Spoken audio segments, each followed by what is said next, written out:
नमस्कार, आप देख रहे हैं चर्चा और चर्चा करेंगे आज समाज के उस विषय पर जो आज वर्तमान में शायद कोई बोलने से गुरेज करता है, क्योंकि समाज में एक वर्ग हर किसी के जैसा नहीं होता। जैसे कई लोग की वजह से सारा का सारा समाज शर्मसार हो जाता है, क्योंकि अमीर ज्यादा पढ़े लिखे लोग जब ऐसा काम करते हैं तो एक की वजह से सारे समाज पर सवाल उठता है और कटघरे में खड़े कर देने वाली स्थिति पैदा हो जाती है, और वो भी सवालों की। क्योंकि एक 13 साल की बच्ची को एक घर में काम के लिए रखा गया और जब उससे काम करवाया गया तो उसे टॉर्चर किया गया।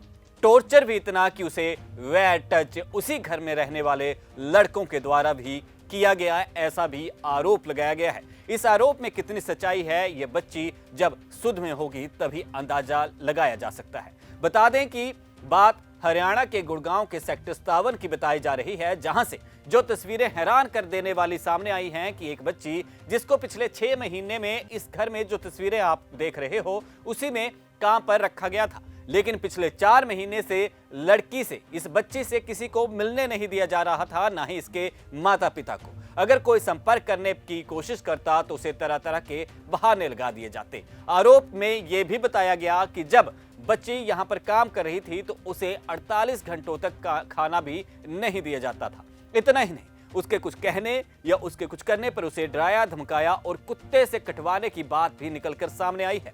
पर आप लोग जयरान कर जो हैरान हो जाएंगे कि यहां पर दरिंदगी की हदें भी पार होगी।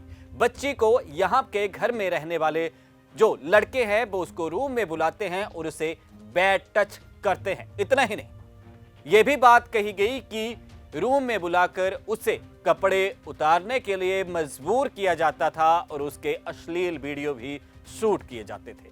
तो आप खुद ही अंदाजा लगा सकते थे कि इस जो आरोपों को माने तो लोगों की दरिंदगी किस हद तक बढ़ चुकी है। लेकिन इसके साथ ही कई सवाल भी उठते हैं, लेकिन उन सवालों को उठाने से पहले जो हमारे समाज पर उठ रहे हैं, क्योंकि अब क्यों कोई बाल मजदूरी और ऐसे जो आरोप लगते हैं उनके खिलाफ क्यों कुछ नहीं बोलता। लेकिन सबसे पहले बात सुनते हैं पीड़ित लड़की के पिता की। बच्चे काम कर रहा था कोठी में, 4 महीने से बात नहीं करने दिया, मोबाइल से बात कराता था, कुछ नहीं कराता था। जो मेरे पत्नी काम कर रहा था वो मैडम लेके आया सब। क्या कहते, कैसे डराते थे बच्चे को? बच्चे को डराता था, मारपीट करता था। मेरा भी, हमको भी धमकाया, तू आएगा तो तुमको भी मार दूंगा। मैं डर से मारे नहीं आ जाता था। कितनी उम्र है आपकी बच्ची? 13 साल है। कब से काम कर रही थी? ये 6ठे महीना हो गया। उसकी सैलरी दी थी उन्होंने? 2 महीने के दिए थे। 4 महीने सैलरी नहीं दिए। धमका रहा। कैसी बच्ची? बुरा हाल है। आपने 4 महीने से मुलाकात नहीं, पुलिस ने शिकायत दी थी इसकी? नहीं दे दिया, मेरे को तो धमका रहा था, मैं नहीं दे पाया। तो कभी मेरे कोई नहीं था सहारा। अब इनका पास वो भी कितने कैसे से नंबर लिए, तब इनसे बात हुआ तो बुलाया दीदी ने। बच्चे की तबीयत कैसी है? खा पी नहीं रहा है ना। तो आपने इससे पहले कहीं और शिकायत दी थी पुलिस के अलावा कि बच्ची को नहीं दिया जा रहा? नहीं दीदी। तो आपने सुना कि पिता ने क्या कहा, लेकिन आरोपों की माने तो अब दरिंदगी की हदें भी पार कर देने वाली हैं, क्योंकि 13 साल की बच्ची, मजबूरी भी मान लिया जाए, तब भी किसी के घर में अगर काम कर रही थी तो उस घर में रहने वाली उस महिला क्या दिल नहीं पसीजा होगा जब ऐसी घटनाएं सामने आ रही थी। जिस घर की मालकिन या जिस घर के लोग, उनका मन नहीं पसीजा होगा कि एक 13 साल की बच्ची जिससे हम घर का काम करवा रहे हैं और उस पर इतना अत्याचार भी ढहा रहे हैं।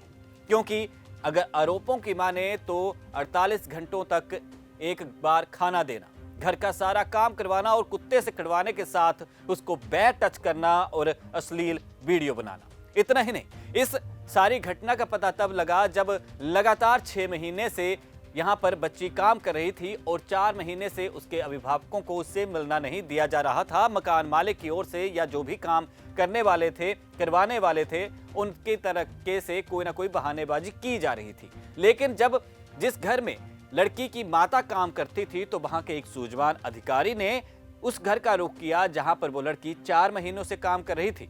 फिर उसने उसकी माता के साथ वहां पर जाकर देखा तो लड़की दयनीय हालत में थी। लड़की को वहां से अब उसके कपड़े लेने के लिए कहा गया और उसको लेके घर भेजा गया। उसके बाद उसका उपचार जो है वो अस्पताल में भी शुरू करवाया गया।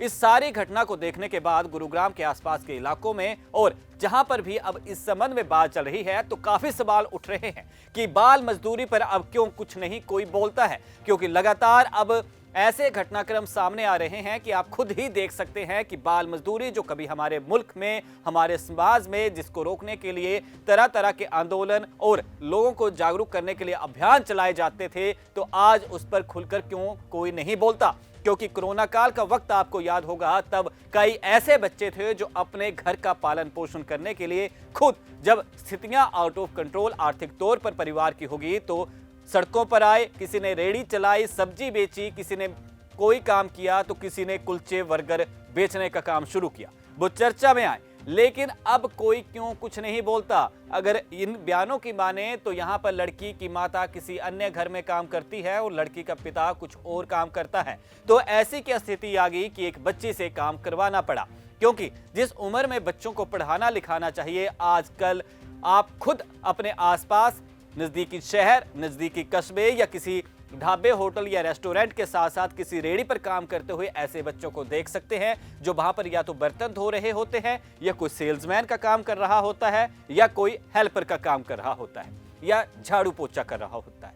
लेकिन फिर भी जब अत्याचार होता है तो खबर बन जाती है। लेकिन ऐसे मसलों पर अब कोई क्यों कुछ खुलकर आवाज नहीं उठाता। जो आवाज उठाते हैं शायद उनकी आवाज समाज के अच्छा चाहने वाले लोगों तक नहीं पहुंच रही है, तभी शायद ऐसे हम अब आम आवाम के बीच ऐसे बच्चों को देख सकते हैं कि उन पर अत्याचार और जो हमारे मुल्क में एक जुर्म माना जाता है बाल मजदूरी करवाना, उसको लेकर बच्चों के हक में कोई नहीं बोल रहा। जो बोल रहे हैं और उनकी आवाज शायद दबी सी रह रही है, क्योंकि अब जितने भी सवाल उठ रहे हैं वो यही है कि अब बाल मजदूरी क्या मजबूरी है या कोई और वजह है, या इसके साथ जो भी सवाल हैं आप साथ के साथ स्क्रीन में भी देख रहे हैं। लेकिन सबसे बड़ी और अहम बात यही है कि बाजारों, दुकानों, रेस्टोरेंट या किसी अन्य स्थान पर काम करने वाले या फिर किसी पब्लिक प्लेस पर कुछ बेचने वालों को जो बच्चे हैं खासकर उनकी ओर ध्यान क्यों नहीं देता,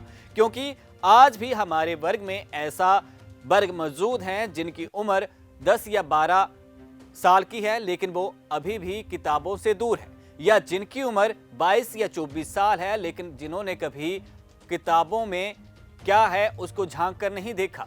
आज भी हमारे समाज में ऐसे लोग हैं जो ना अपने हस्ताक्षर कर सकते हैं, ना कुछ पढ़ सकते हैं। फिर ऐसे समाज का कैसे भला होगा, क्योंकि सरकारें, प्रशासन अपनी ओर से हर मुहिम चलाता है लेकिन धरातल पर फिर क्यों ऐसा वर्ग उनसे छूटा रह जाता है। ऐसे कई सवाल हैं जिनका जवाब हम सबको खुद ही तराशना होगा। किसी को इसके लिए गुनहगार नहीं ठहरा सकते, क्योंकि इस कटघरे में हम समाज के जितने भी समाज का भला चाहने वाले लोग वो सभी आते हैं। लेकिन अब आप खुद ही अंदाजा लगा सकते हैं कि जब साक्षरता अभियान या शिक्षा का अभियान या शिक्षा के संबंध में जो हमारा संविधान कहता है, जो मौलिक और नैतिक अधिकारों की अगर बात की जाए या संविधान के अनुच्छेद 15 के ए की बात की जाए, तो हमारे अधिकारों में कहीं भी ऐसा नहीं है कि बच्चों को नहीं पढ़ाया जाए। बाल मजदूरी का कानून क्या कुछ बोलता है ये भी आपको संविधान के पृष्ठ बता देंगे और उसके धाराएं भी कि ये कितना बड़ा जुर्म भी है। लेकिन फिर भी हम लोग आज भी अपने समाज में बच्चों की पढ़ाई और उनकी भविष्य को लेकर क्यों नहीं सोचते।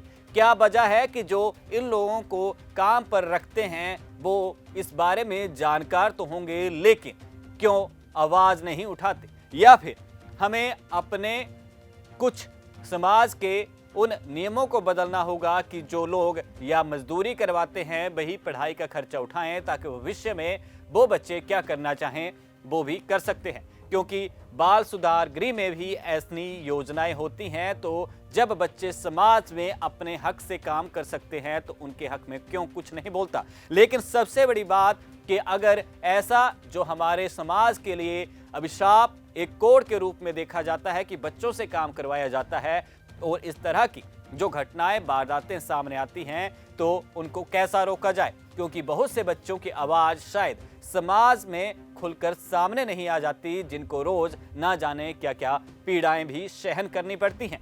लेकिन बाल मजदूरी को लेकर जो सरकारों की ओर से अभियान चलाए गए, वहां पर भी धरातल पर अब क्या असर है वो वर्तमान में हमारे आसपास का माहौल सब बयान कर देता है। लेकिन सबसे बड़ी बात यही है कि भविष्य में उस वक्त का इंतजार है कि ऐसी वारदातों और ऐसे बाल मजदूरी करवाने वालों और करने वालों पर अंकुश लगे, तभी शायद हमारा समाज, हमारा मुल्क और तरक्की की ओर बढ़ पाएगा। फिलहाल आज चर्चा में इतना ही। मुझे दीजिए इजाजत। धन्यवाद।